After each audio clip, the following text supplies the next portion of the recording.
This episode looks at another instance where a group of people look at the end result of their efforts and say, well, this shit didn't go as according to plan. When the Dobbs decision by the United States Supreme Court overturned nearly 50 years of precedent by nullifying the Roe versus Wade decision, the victory lap taken by Republicans and conservatives, thankfully, couldn't be stopped fast enough. Ballot measure after ballot measure showed the vast majority of the American people weren't in favor of the court's ruling and all for codifying abortion rights into their own local jurisdictions. Yes, once again, most of the American people disagree with Republicans. The panel right now is looking at my shocked face, and you, the listener, are listening to my sarcasm voice. The irony is that the Dobbs case came from Mississippi, and now Arizona's abortion laws were written into law in 1864. Basically, the Civil War was there to remind us that we could have let some of these states, like Mississippi, go. But no. We had to unify two diametrically opposed groups of people together, unifying the person who bitches about receiving almond milk when he wanted oat milk in his latte with the type of person who is all too happy to lick the Huddle House grill clean while it's still turned on. Joining us tonight to discuss this topic, please welcome Laurel Kathleen. Hello. Hey, thanks for having me. Absolutely. Laurel, welcome to the show.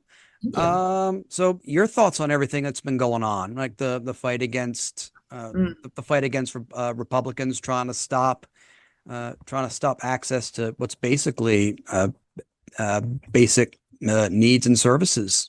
I think it's crazy and terrifying. I'm originally from Texas, and a lot of my friends back there who are still, thinking about having kids or anything in that area are really freaked out because a lot of them are in their 30s and older, and they're just so worried about where this is headed.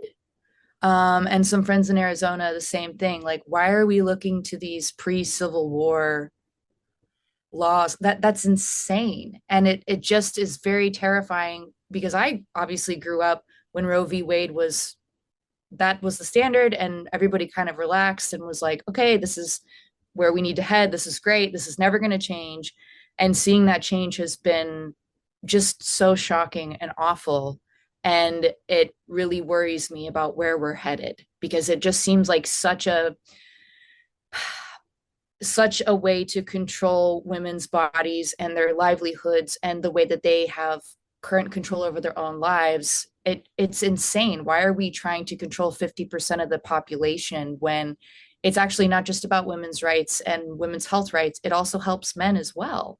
So I don't really understand this focus on the abortion laws, except for it seems like yet another part of the evangelical Christians having a stranglehold over what normal everyday Americans don't really want. So we have this tiny little percentage of evangelical Christians coming in and supporting these laws and pushing for them and making people a single issue voter, which we've already done that. We've moved past that as a country and as a world. We've all seen that women's rights and abortion rights, they help everybody.